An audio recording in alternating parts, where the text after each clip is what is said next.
इच्छा शीघ्र पूर्ण करो।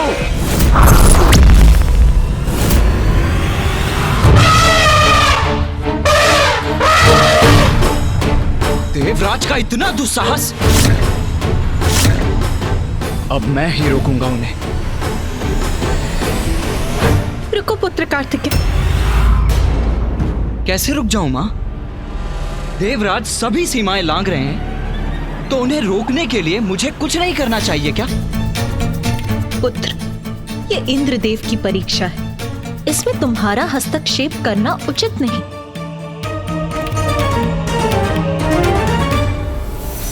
उचित है मां।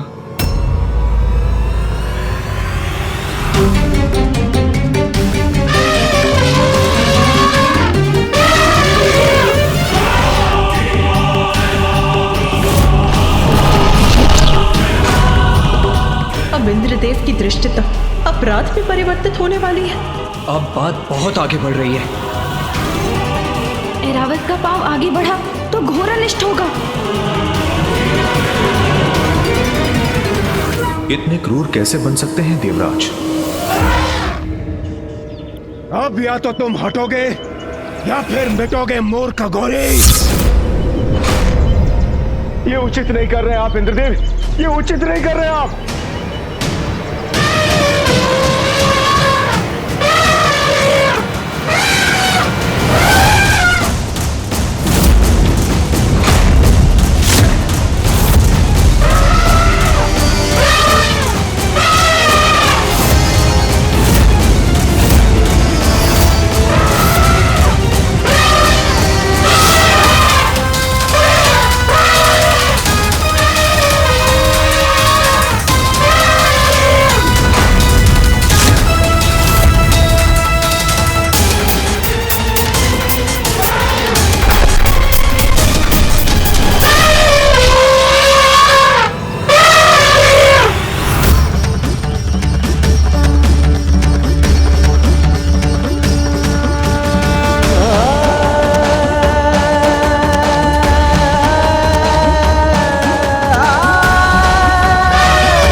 जिसके हृदय में प्रभु प्रेम है वो अहंकार से परे है, क्रूरता से परे है। ऐरावत ऐसे ही भक्त हैं। धन्य है ऐरावत। प्रभु भक्ति से ही ऐरावत ने इतना बड़ा अनर्थ होने से रोक दिया। सेवक होते हुए भी ऐरावत जी ने इंद्रदेव को बहुत बड़े दोष से बचा लिया। सब कुशल है, यथावत है। धन्यवाद प्रभु का, जो उन्होंने इस घोर अनिष्ट को रोक दिया। किंतु इंद्रदेव को भी शांत होना चाहिए।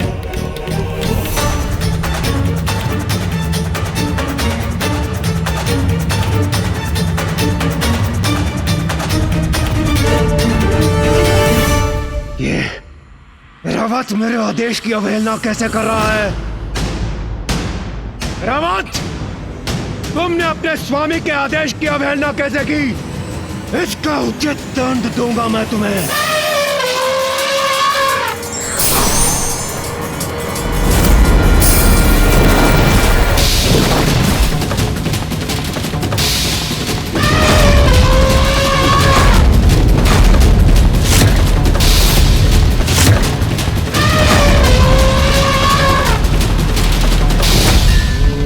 निर्बल और निर्दोष जीव जंतुओं पर आघात अत्याचार होता है, और अत्याचार शक्ति का नहीं, दुर्बलता और व्यक्ति के अंतर की रिक्तता का परिचय देता है।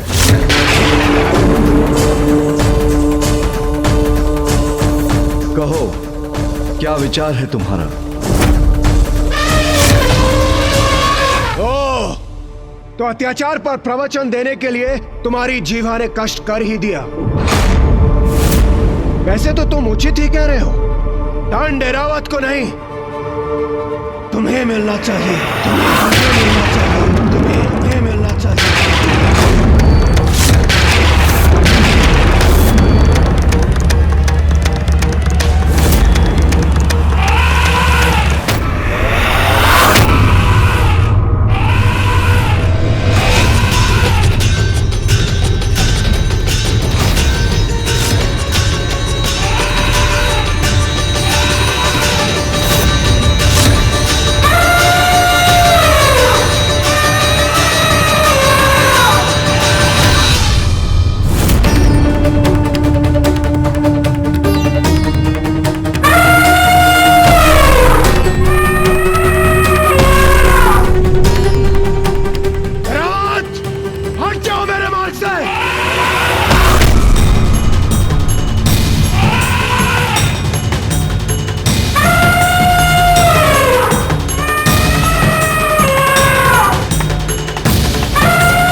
शक्ति कहां से आ गई इस अघोरी में?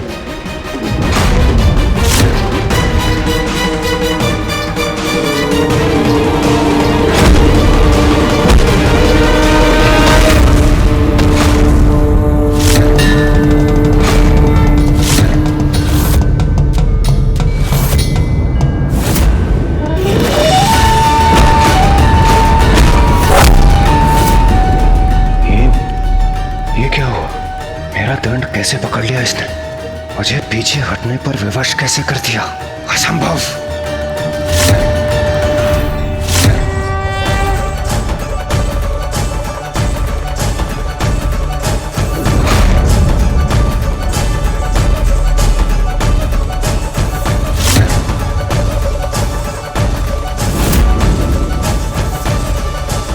तुम अभी भी नहीं समझ पाए देवराज, जो सच्चे मन से प्रभु भक्ति करते हैं उनका कभी कोई अनिष्ट नहीं हो सकता।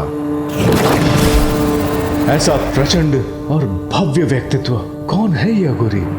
अहंकार वो विकार है जिसके वश में आने पर व्यक्ति जो भी करता है अनुचित ही करता है और अकारण अन्य सभी जीवों को कष्ट पहुंचाता है।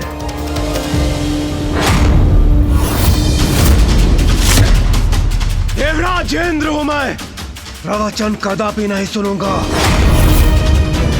और तुम जैसे अघोरियों का भाषण तो कदापि नहीं, कदापि नहीं, कदापि नहीं।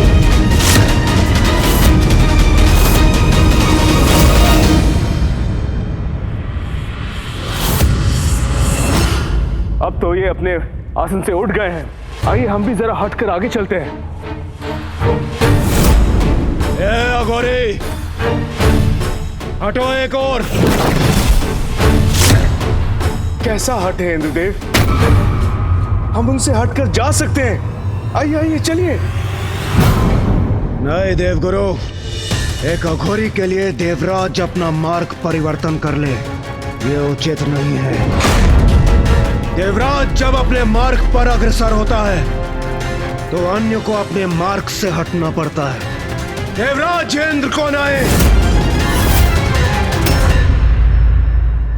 सेवा के लिए होता है देवराज का पद। तुम्हारे मार्ग से सभी का हटना तुम्हारा सम्मान नहीं, अपितु अहंकार मात्र भय है और अहंकार से भला कोई किसी का सम्मान कहां पा सकता? बस, बहुत हुआ तुम्हारा प्रवचन, अब हट जाओ मेरे मार्ग से।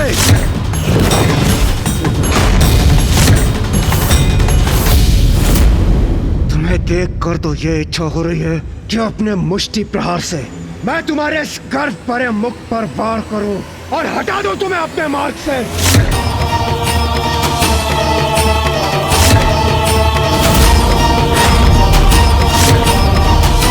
किंतु तुम्हें स्पर्श कर मैं स्वयं को मैला नहीं करना चाहता। तुम्हारे स्वामी महादेव से मिलने जा रहा हूं मैं। उनसे भेंट कर उन्हें अवश्य बताऊंगा कि भूतों के समान विचरण करने वाले तुम जैसे अघोरियों की यहां प्रवेश करने की अनुमति नहीं होनी चाहिए।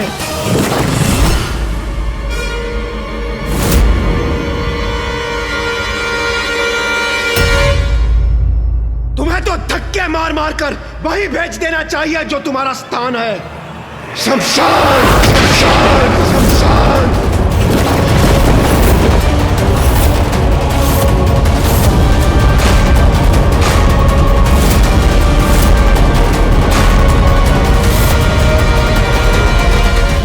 इन दिव्य पुरुष को ये कैसे शब्द बोल रहे हैं इंद्रदेव? कदाचित महादेव को तुम्हें ही कुछ समय के लिए शमशान भेज देना चाहिए, वही तुम्हारे अहंकार की चिता जलेगी।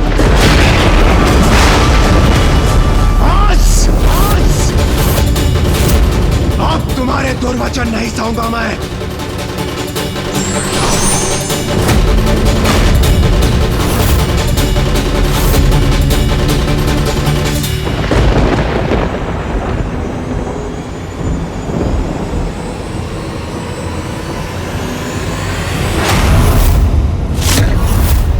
रुक जाइए इंद्रदेव, रुक जाइए। अब मुझे कोई नहीं रोक सकता,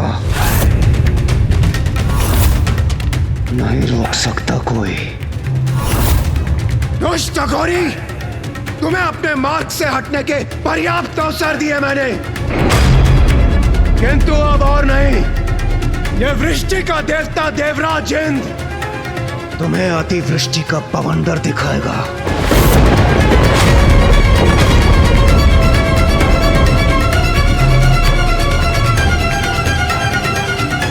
इंद्रदेव कदाचित अपना अंतिम अवसर भी गंवाने जा रहे हैं।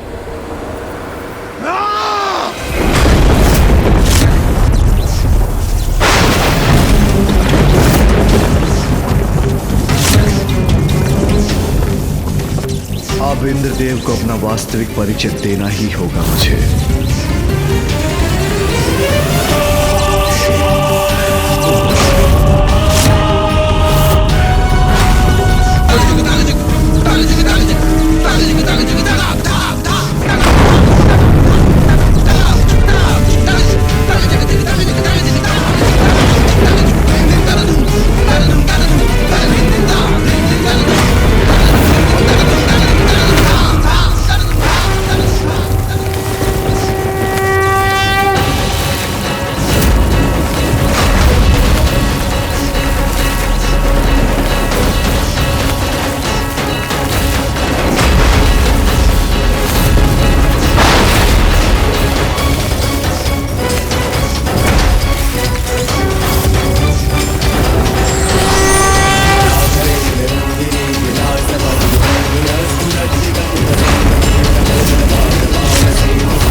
ये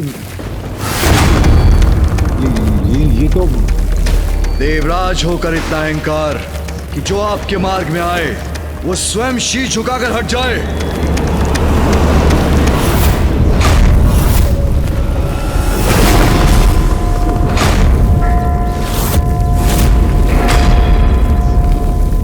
देवराज, महादेव, देवता होने से अहंकार का अधिकार प्राप्त नहीं होता, अपितु देवताओं का मूल कर्तव्य है दूसरों के प्रति सहानुभूति और सभी जीवों के प्रति सेवा।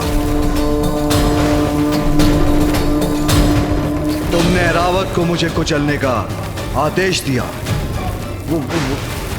तुम उसके स्वामी हो, इसलिए वो तुम्हारा आदेश मानने पर विवश हो गया, किंतु उसने मुझे पहचान लिया और भक्ति भाव के कारण उसके नेत्र अश्रु से भर आए, किंतु तुम्हारे नेत्र, उन पर तो अहंकार का आवरण था। भविष्य में यदि कोई असहाय और असमर्थ व्यक्ति तुम्हारे पथ में आएगा तो क्या उसे भी कुचल दोगे या उस पर वज्र चलाने के लिए तैयार हो जाओगे? क्या निरीह प्राणी पर चलाने के लिए तुम्हें वज्र प्रदान किया गया है देवराज?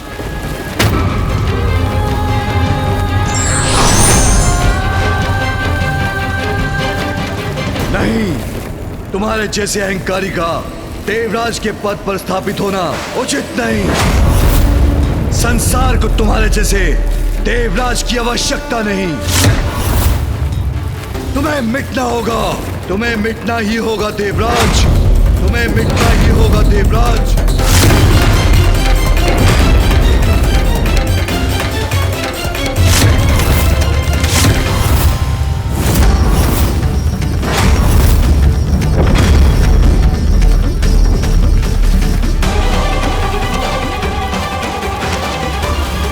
कैसा ऑनर तोड़े जा रहा है? महादेव, क्षमा महादेव, क्षमा।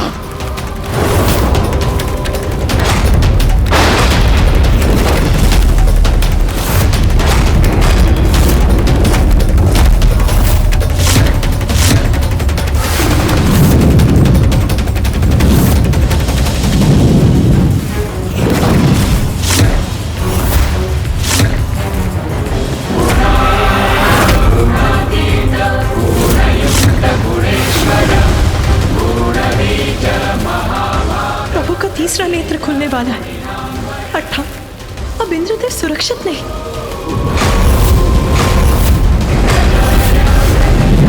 इंद्रदेव ने कैसे संकट को निमंत्रण दे डाला?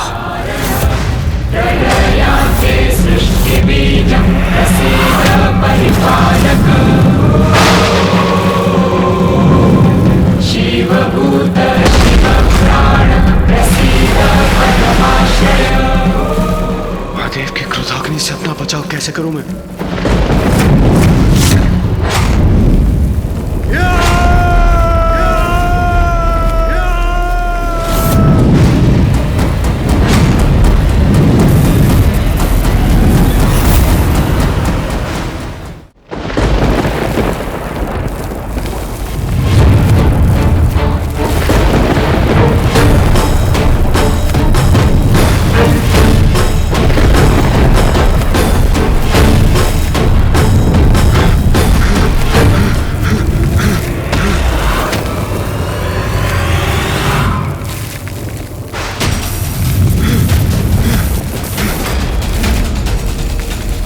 कदाचित इसी बात का भय था।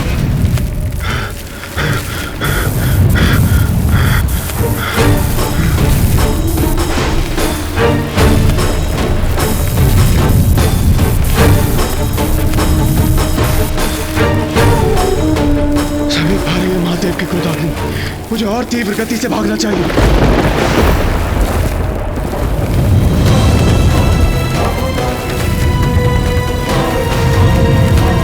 अहंकार में मैं ये क्या कर बैठा? अब तो प्रथम पूज्य विघ्नहर्ता गणेश जी मेरी रक्षा कर सकते हैं। प्रथम पूज्य गणेश जी मेरी रक्षा कीजिए, मुझे महादेव के क्रोध से बचा लीजिए।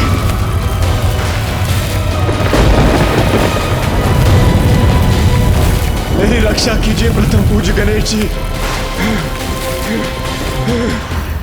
पिताश्री को शांत कराइए माँ। अहंकार के लिए क्या इंद्रदेव को इतना बड़ा दंड देना उचित है? हाँ माता। माता पार्वती, कुमार कार्तिकेय, गणेश जी मेरी रक्षा कीजिए, रक्षा कीजिए मेरी। इसका अनुमान तो मुझे भी नहीं था पुत्र कि प्रभु इतने क्रोधित हो जाएंगे, किंतु उनके द्वारा दोषियों को दंड देने में मैं हस्तक्षेप नहीं कर सकती। भैया, फिर तो हमें ही कुछ करना होगा। पिताश्री को शांत करने का प्रयत्न कर, उनसे इस क्रोधाग्नि को लौटाने का आग्रह करना होगा। उचित कह रहे हो तुम।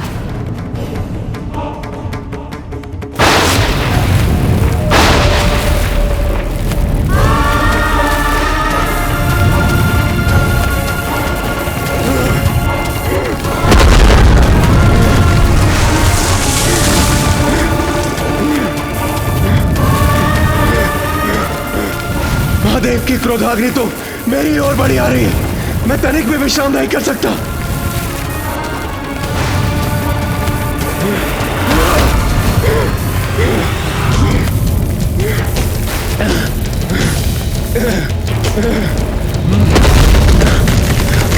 अब कदाचित मेरी रक्षा संभव नहीं।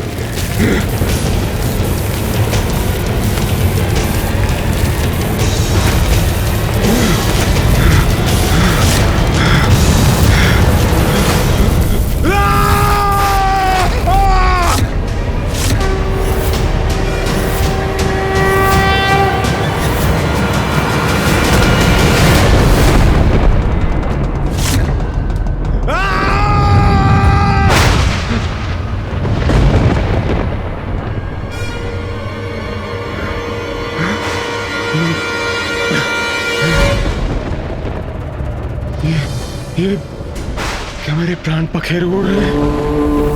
क्या मेरा अंत हो चुका है? अभी तक तो नहीं इंद्रदेव। मेरा अंत नहीं हुआ? यदि मेरा अंत नहीं हुआ तो क्या हुआ है मेरे साथ? और महादेव की क्रोधाग्नि, उससे मेरी रक्षा किसने की?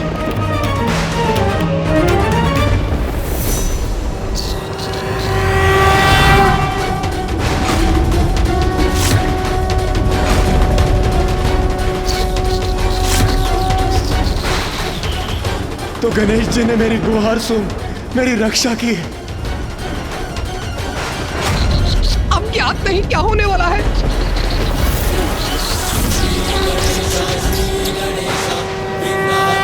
गणेश जी, मेरे प्राणों की रक्षा करने के लिए कोटि कोटि धन्यवाद। मैं क्षमा प्रार्थी हूँ प्रभु। इंद्रदेव, अभी धन्यवाद का समय नहीं आया, क्योंकि अभी तक आप सुरक्षित नहीं हैं। ये आप क्या कह रहे हैं गणेश जी? ये आप क्या कह रहे हैं?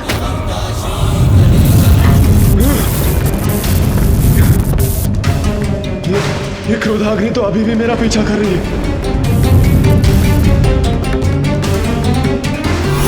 गणेश जी, वो देखिए, महादेव की क्रोधाग्नि। कृपया कुछ कीजिए गणेश जी, मेरी रक्षा कीजिए, कृपया कुछ कीजिए। अब ज्ञात नहीं क्या होने वाला है।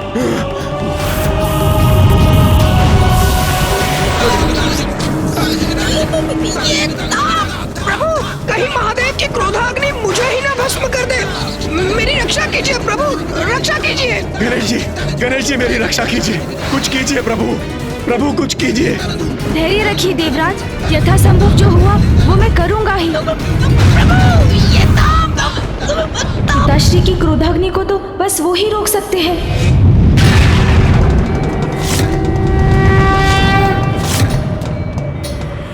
पिताश्री,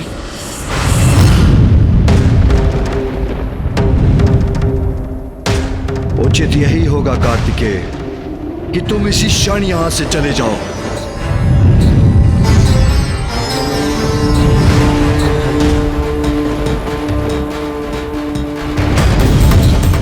पिताजी का ये भीषण क्रोध तो अनर्थकारी हो सकता है। शांत हो जाइए पिताश्री, कृपा कीजिए, मेरी गुहार स्वीकार कीजिए पिताश्री।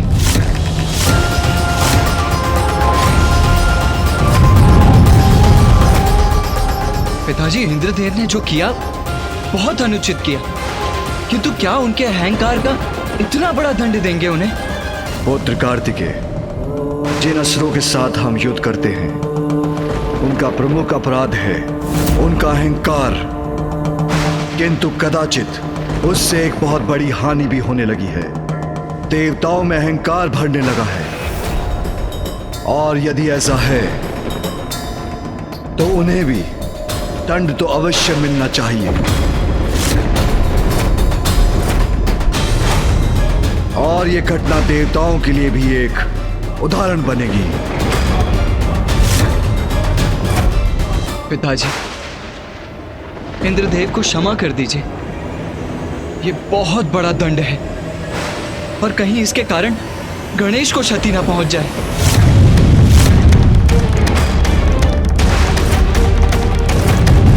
पिताजी तो शांत ही नहीं हो रहे हैं। अन्याय नहीं न्याय करूंगा मैं।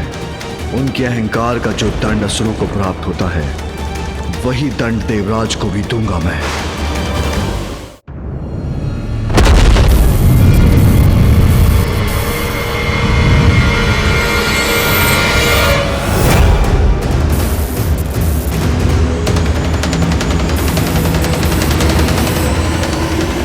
आज तो अंत निश्चित है। इस प्रकार तो मूषक जी पर आरूढ़ होकर हम पिताश्री की क्रोधाग्नि को पीछे नहीं छोड़ सकेंगे। मुझे इंद्रदेव को अधिक से अधिक समय तक सुरक्षित रखने का कोई और उपाय करना होगा। प्रभु बताइए आप। इंद्रदेव, मुझे पकड़ कर रखिएगा। मूषक जी, मैं जो कहूँ वो करते जाइए आप। उचित है प्रभु। नीचे बढ़िए मूषक जी। जी प्रभु।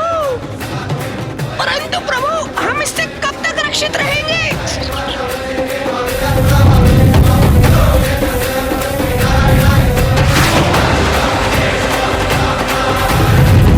अब ऊपर चलिए मूषक जी। जी उचित है प्रभु।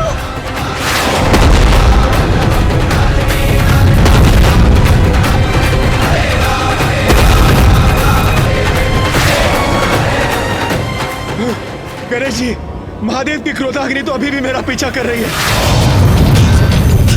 पिताश्री के तीसरे नेत्र से उत्पन्न हुई अग्नि को तो समस्त संसार में कोई नहीं रोक सकता देवराज। मैं केवल आपको अधिक से अधिक समय तक सुरक्षित रखने का प्रयास ही कर सकता हूँ देवराज। तो क्या मेरी रक्षा असंभव है?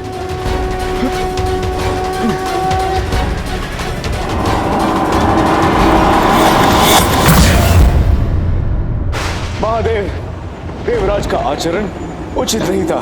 किंतु उनकी ओर से मैं क्षमा याचना करता हूँ। कृपा कीजिए प्रभु, शांत हो जाइए। पिताश्री, यदि आप शांत नहीं हुए तो घोर अनिष्ट हो जाएगा।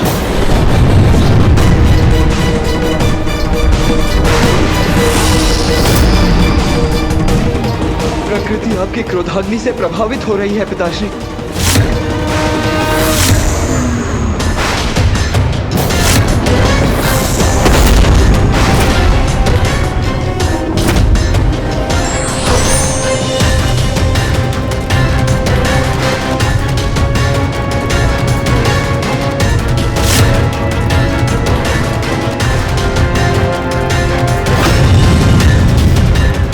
महादेव, मैं विश्वास दिलाता हूँ देवराज इंद्र उचित पाठ सीख चुके हैं।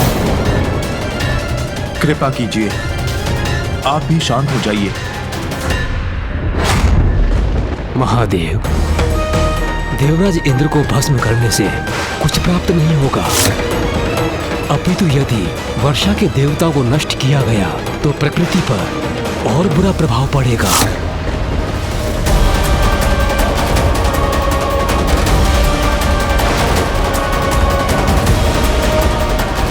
क्या करूं मैं?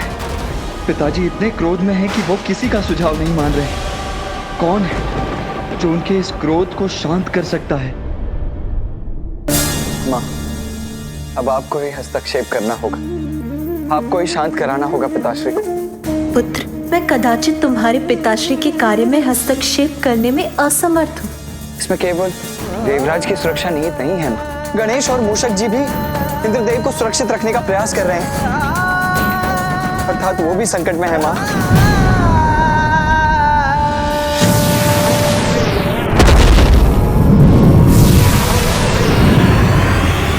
यदि इंद्रदेव को कुछ हुआ तो समस्त संसार पर अनिष्ट की छाया पड़ जाएगी।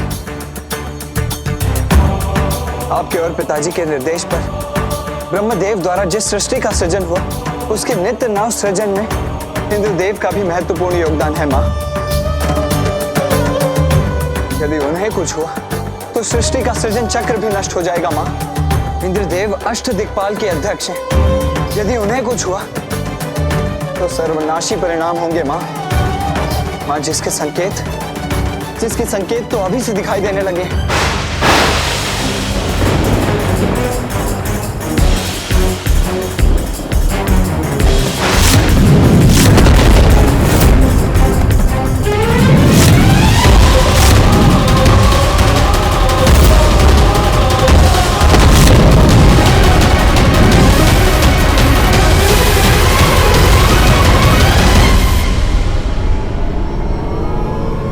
मैं विनती करता हूँ माँ, पिताजी को मना लीजिए। उन्हें शांत करने के लिए आपको ही कुछ करना होगा माँ।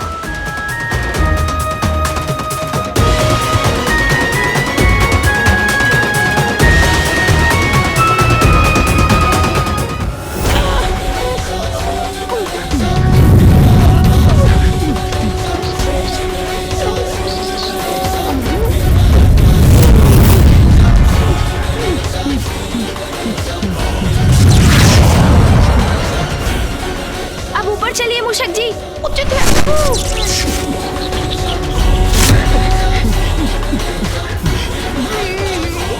प्रभु, मूषक जी तो थक रहे हैं, इनकी गति भी धीमी पड़ रही है।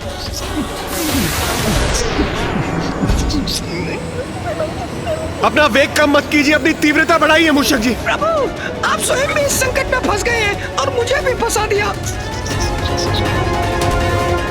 महादेव के क्रोधाग्नि से तो अब हमारा बचना असंभव है। आपने इंद्रदेव को उनका दंड क्यों नहीं भुगतने दिया? नहीं मूषक जी, ये आप क्या कह रहे हैं? मूषक जी, आप अपना ध्यान बस अपने वेग पर लगाइए, शीघ्र चलिए। जी प्रभु। और इंद्रदेव, आपके समक्ष आपकी रक्षा का मात्र अब एक ही उपाय है, और वो उपाय है महादेव, महादेव, महादेव, मुझे क्षमा कर दीजिए। मैं अहंकार के वश में कभी नहीं आऊंगा प्रभु। प्रभु, मैं आपको वचन देता हूँ। प्रभु, मुझे क्षमा कर दीजिए। महादेव,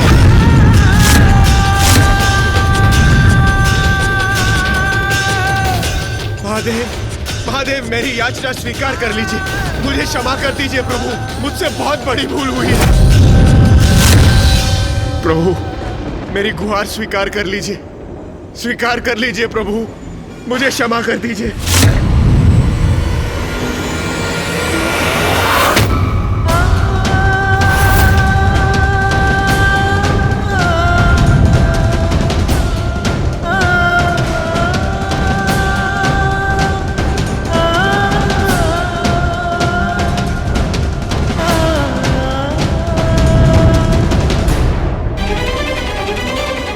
महादेव तो अभी क्रोधित हैं। कदाचित महादेव ने इंद्रदेव की क्षमा याचना स्वीकार नहीं की, अर्थात प्रभु मुझे क्षमा कर दीजिए प्रभु, मुझसे बहुत बड़ी भूल हुई है प्रभु।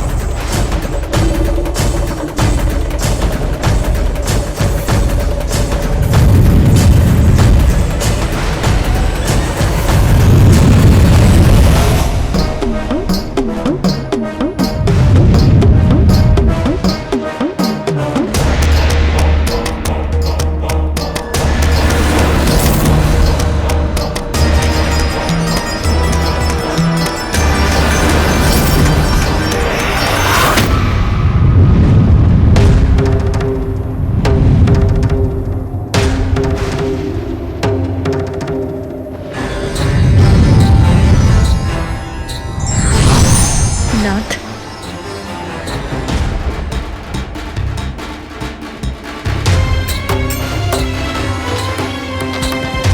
परीक्षा परीक्षार्थी के अच्छे परिवर्तन के लिए होती है, उसके अंत के लिए नहीं।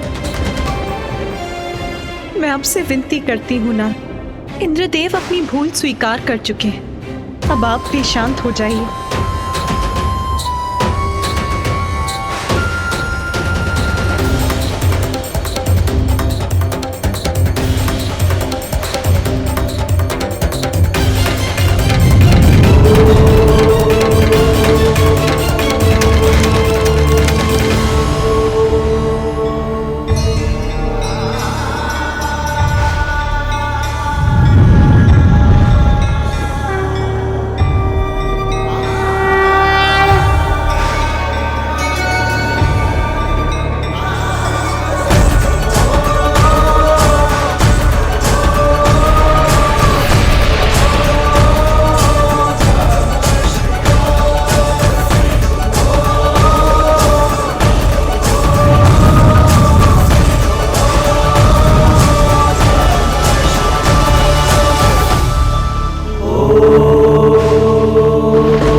आपने मुझे क्षमा कर दिया, मैं सुरक्षित हूं प्रभु।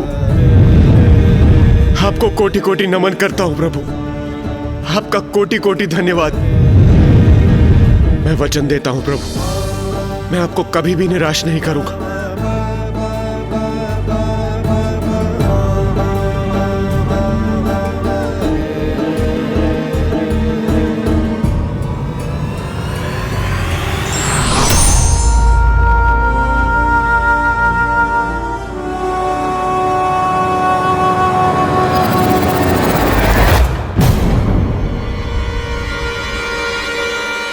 पिताश्री की क्रोधाग्नि तो बहुत निकट आ चुकी है।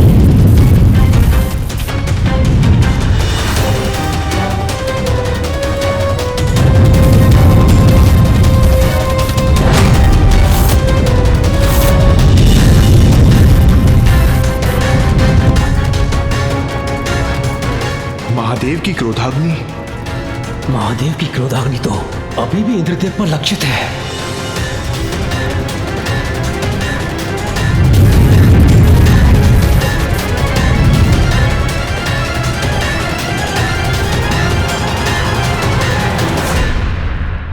पिताश्री, आपका क्रोध शांत हो गया है, अब तो अपनी क्रोधाग्नि को रोक दीजिए। हाँ हाँ प्रभु, हाँ, मान जाइए प्रभु।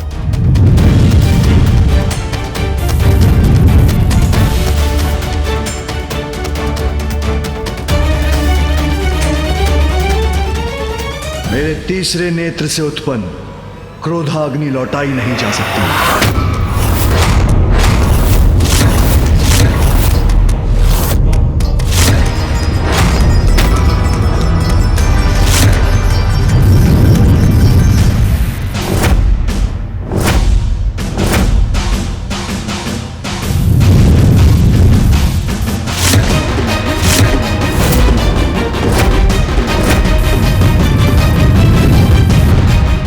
महादेव की क्रोधाग्नि मुझे लीलने वाली, कदाचित यही मेरी नियति है।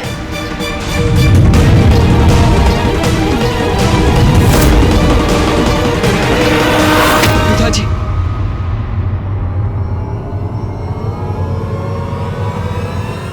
माता, आप भी मुझे क्षमा कर दीजिए और मुझ पर एक और उपकार कीजिए। मेरी पत्नी देवी शची तक मेरे अंतिम संदेश के रूप में मेरे सभी दोषों की क्षमा याचना पहुंचा दीजिए माता।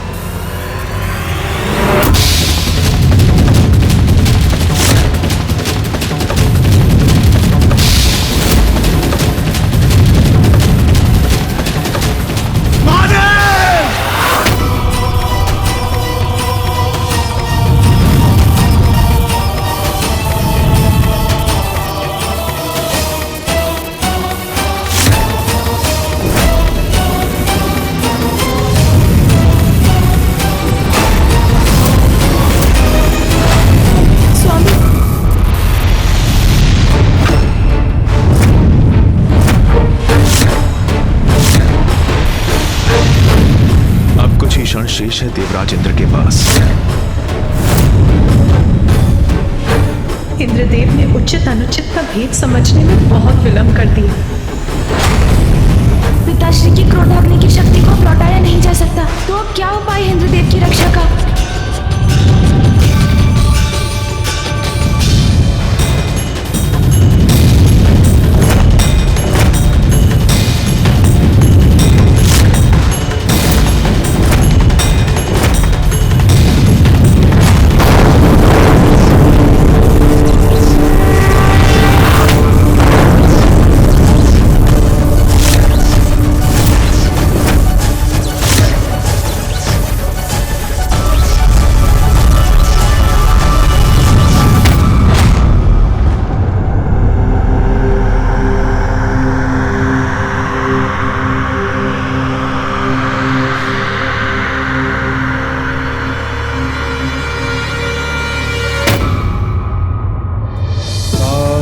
महादेव की क्रोधाग्नि मुझसे नहीं टकराई। मैं सुरक्षित हूं।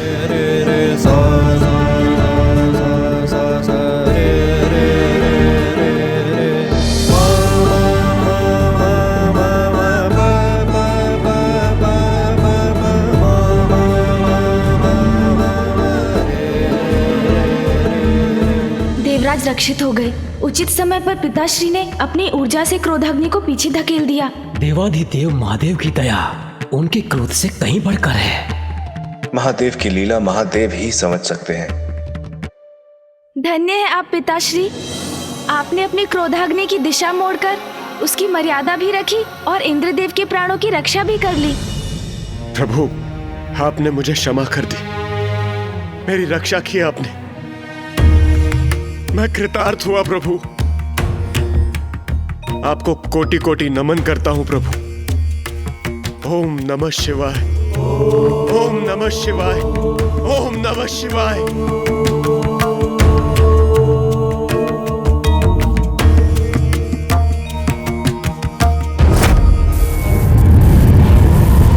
किंतु पिताश्री, आपकी क्रोधाग्नि ऐसे तो शांत नहीं हो सकती। जब तक किसी को लक्षित नहीं करेगी तब तक ये शांत नहीं होगी।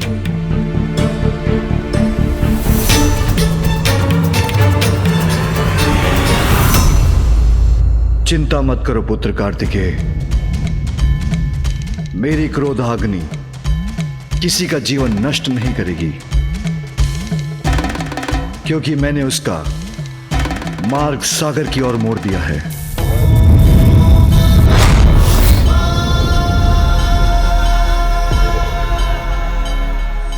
अद्भुत पिताश्री, अद्भुत। आपका न्याय उचित है स्वामी। दोषी देवराज उचित पाठ भी सीख गए और उनको क्षति भी नहीं पहुंची। अब सब यथावत है, सब कुशल है। धन्य है पिताश्री।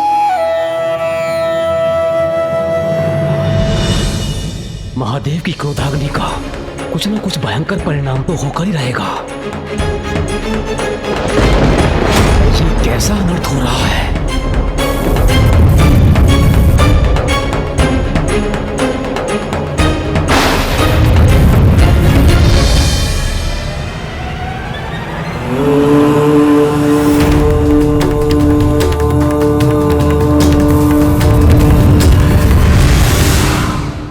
मेरी क्रोधाग्नि अब सागर में विलीन हो गई है। ये शुभता के लक्षण नहीं है। इस सृष्टि पर अवश्य ही कोई नया संकट लेकर आएगा। हर हर महादेव, हर हर महादेव, महादेव की जय हो, महादेव की जय हो, महादेव की जय हो, महादेव की जय हो।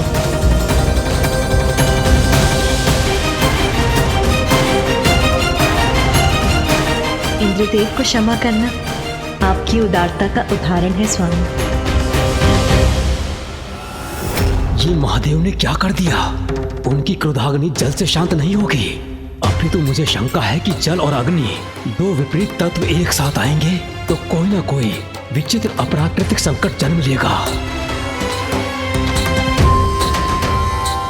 मुझे महादेव को अभी सचेत करना होगा। महादेव तो निश्चिंत होकर कैलाश लौट रहे हैं।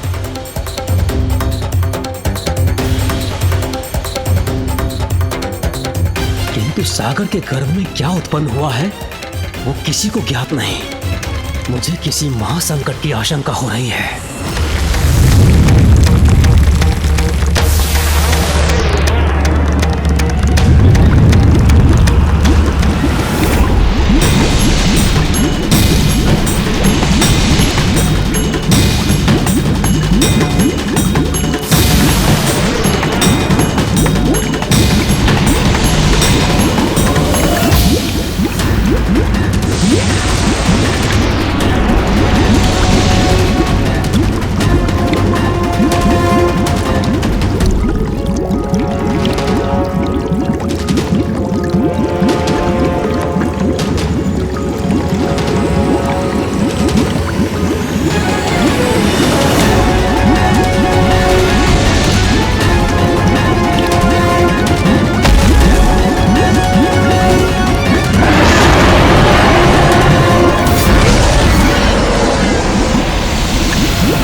आज्ञा दीजिए प्रभु।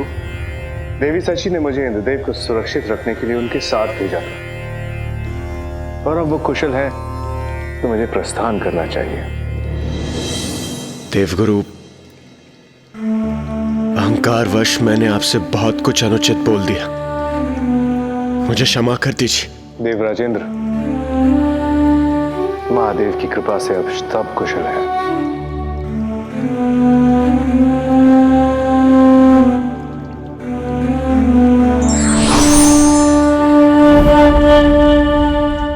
गणेश जी, मुझे ज्ञात नहीं मुझ पर किसकी कुछ से छाया पड़ गई थी जो आपके बुलाए जाने पर मैंने अपने सारथी माथली को भेजने की धृष्टता की। मुझे क्षमा कर दीजिए प्रभु, क्षमा कर दीजिए मुझे। इंद्रदेव, मैंने तो आपको एक अत्यंत आवश्यक विषय पर चर्चा के लिए बुलाया था। यदि मैं प्रतीक्षा कर सकता था तो अवश्य करता। प्रभु, मैं लज्जित हूं। क्षमा प्रार्थी हूं प्रभु, किंतु आपने मुझे यहाँ बुलाया क्यों था? देवराज, ऋषि अंगिरस कैलाश आए थे, किंतु तब पिताश्री ध्यान में थे। ऋषि अंगिरस? वो अत्यंत क्रोधित थे। उन्होंने बताया कि बिना वर्षा के दक्षिण में प्रजा अकाल से कैसे त्राही त्राही कर रही है। ये उचित नहीं है। और इसीलिए गणेश ने आपको यहाँ बुलाया था देवराजेंद्र। अब तो आप भी समझ ही गए होंगे कि ये कितना महत्वपूर्ण है। मुझे महादेव से अपने संशय के विषय में अभी बताना होगा। याद नहीं, महादेव की क्रोधाग्नि कैसा विकृत रूप लेकर जन्म लेगी। देवराज, आप तो मेघों और वर्षा के देवता हैं। फिर दक्षिण में इतना भयंकर अकाल क्यों पड़ने दे रहे हैं? आप वहाँ की सुध क्यों नहीं ले रहे हैं देवराज? वहाँ की जीव जंतु वनस्पतियों को समाप्ति के निकट क्यों भेज दिया आपने? दक्षिण में वर्षा ना होने का कारण बताइए इंद्रदेव। किंतु महादेव,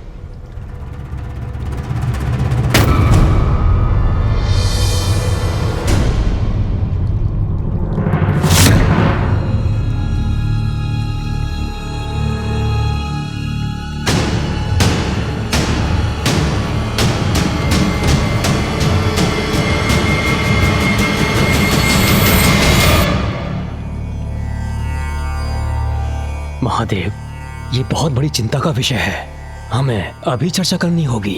अवश्य ब्रह्मदेव। गणेश भी उसी चिंता का समाधान ढूंढने का प्रयत्न कर रहा है। गणेश भी समाधान ढूंढ रहे हैं, अर्थात उन्हें भी सागर में उपस्थित संकट का आभास है। हाँ फूफा जी, मैं इंद्रदेव से अभी दक्षिण के अकाल की चिंता पर ही विचार कर रहा था। दक्षिण में अकाल? आप भी विराजिए फूफा जी। कदाचित ये उचित समय नहीं होगा उस प्रसंग के विषय में वार्ता करना। मुझे इसके लिए प्रतीक्षा करनी होगी।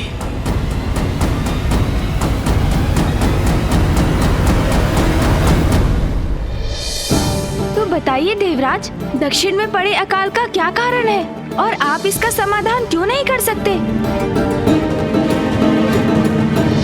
किंतु प्रथम पूज्य श्री गणेश जी, कुमार कार्तिकेय, माता पार्वती, दक्षिण में पड़े अकाल का कारण मैं नहीं।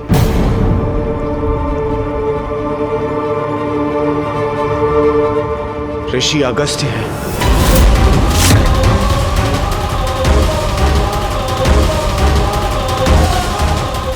ऋषि अगस्त्य? ये ऋषि अगस्त्य कौन है? ये ऋषि अगस्त्य कौन है?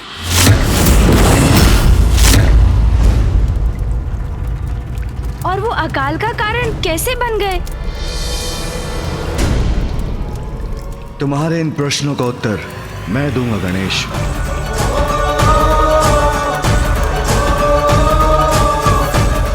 ऋषि अगस्त्य और ऋषि वशिष्ठ दोनों भाई हैं।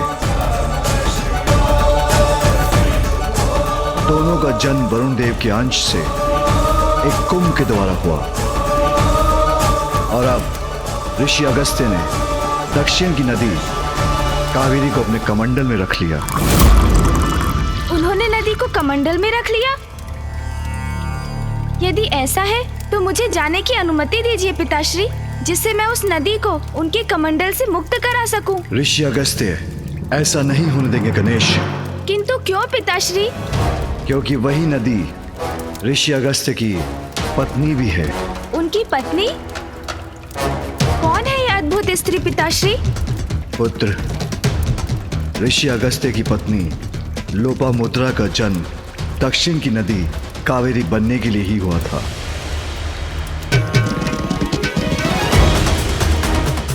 किंतु लोपामुद्रा की नदी होने के बाद ऋषि अगस्त्य ने उन्हें अपने कमंडल में स्थित कर लिया और स्वयं ध्यान मग्न हो गए, जिससे नदी उनके कमंडल में बंद कर रह गई। किंतु पिताश्री, ऐसी अवस्था में कोई ऋषि अगस्त्य को जाकर उन्हें कावेरी को उनके कमंडल से मुक्त कराने के लिए क्यों नहीं कह सकता? सभी उनसे इतने भयभीत क्यों हैं?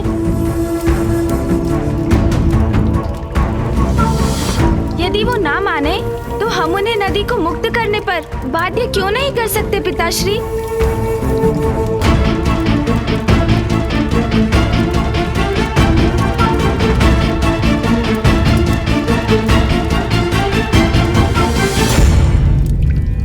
क्योंकि गणेश, ऋषि अगस्त्य की महिमा हम सभी देवताओं से भी कहीं अधिक है। किंतु भैया, वो आपसे अर्थात देव सेनापति कुमार कार्तिकेय से अधिक महिमामयी तो नहीं हो सकते। मुझसे कहीं अधिक महान है, गुरु है मेरे।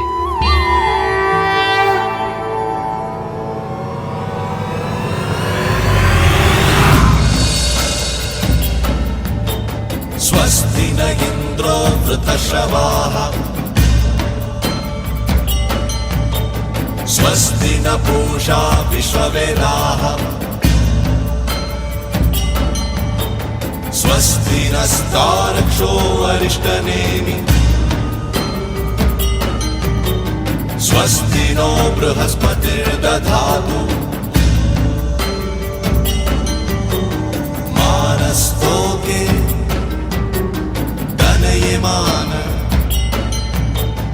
आयुष्मानो। तपोबल के ही धनी नहीं, ऋषि अगस्त्य तो युद्ध कला के भी बहुत बड़े ज्ञानी हैं।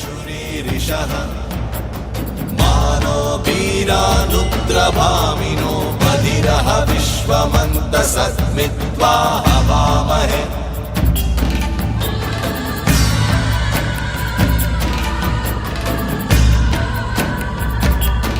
ऋषिवर, मैं आपके आश्रम आपसे शिक्षा प्राप्त करने हेतु आया हूँ। कृपया मुझे अपने शिष्य के रूप में स्वीकार कर मल्ल युद्ध अर्थात कलारी पयट्टू की कला सिखाने की कृपा कीजिए।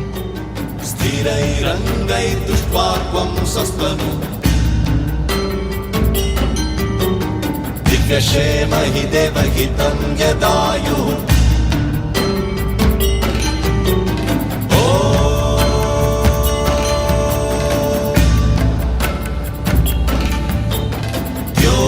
शांतिरन्तरिक्षं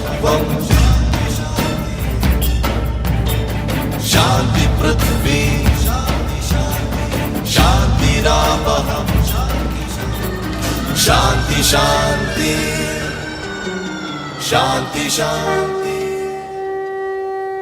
कुमार कार्तिकेय, तुम्हारा प्रशिक्षण कल भोर में प्रारंभ होगा।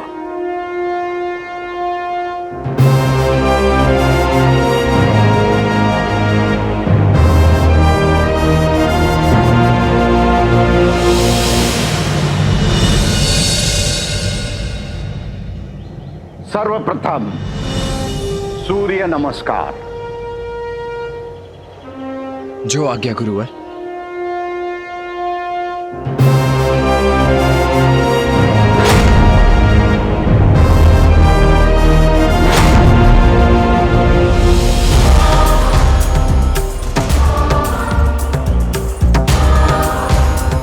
युद्ध में एकाग्रता और तत्परता दोनों ही आवश्यक हैं। जी गुरुवर।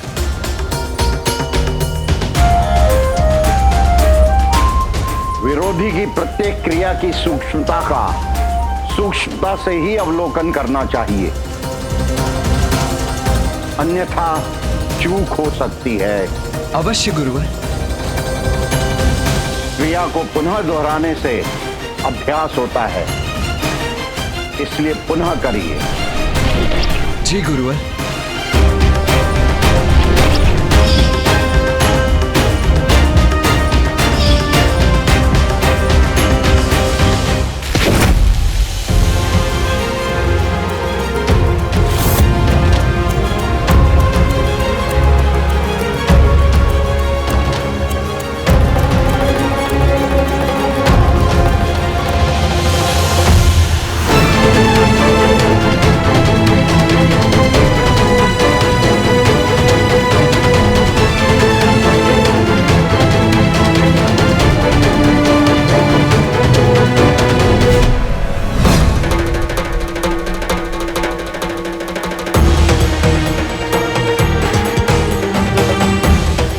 प्रयत्न करिए।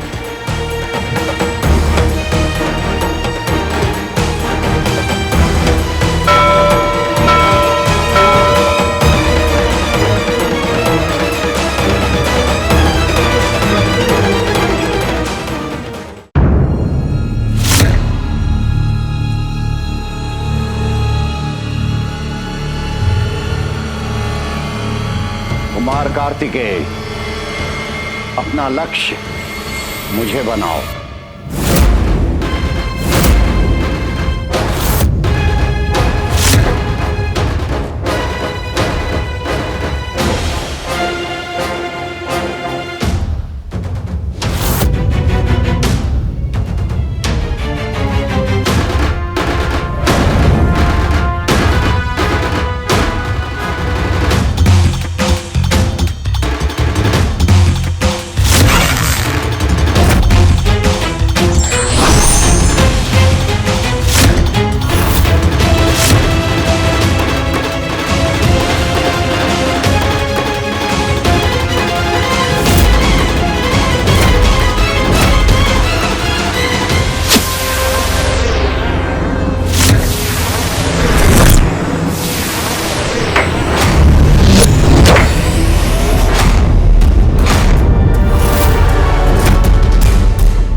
ऋषि अगस्त्य इतने प्रभावशाली योद्धा है?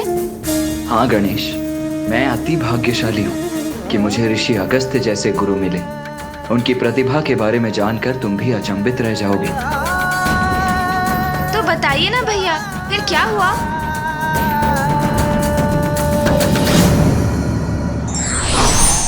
व्यक्ति में प्रतिभा कितनी भी हो, उसे आकार तभी मिलता है जब योग्य गुरु का मार्गदर्शन हो।